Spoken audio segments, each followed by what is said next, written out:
Za dosego normalizacije bo še kako pomembno, da se aktiviramo vsi.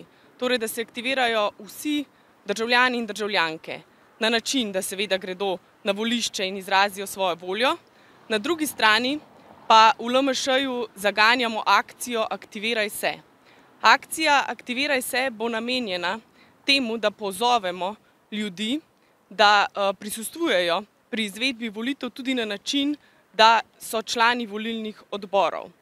V LMŠ-ju smo za ta namen na spletni strani pripravili obrazec, na katerega lahko vsak posameznik odda svojo željo, svojo namero, da bi bil član volilnega odbora in na tak način pripomore k temu, da bojo volitve kar se da demokratično in transparentno izvedene. Zakaj nam je pomembno, da gremo z akcijo Aktiviraj se? Prvič, dajemo velik pomen temu, da aktiviramo kar se da širok krog ljudi. Na tak način dajemo možnost vsakemu, da aktivno pripomore pri izvedbi volitev. In tretjič, zavedamo se, da bo Janez in pa seveda vsi njegovi, da bodo storili vse, da se ohranijo na oblasti. Zato je še toliko bolj pomembno, da se aktiviramo na vseh nivojih pri izvedbi volitev.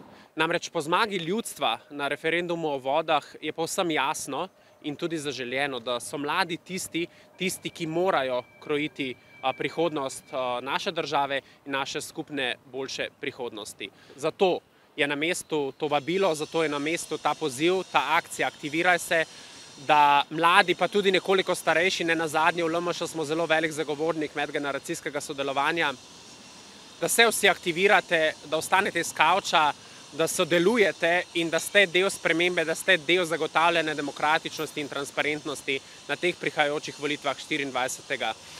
aprila.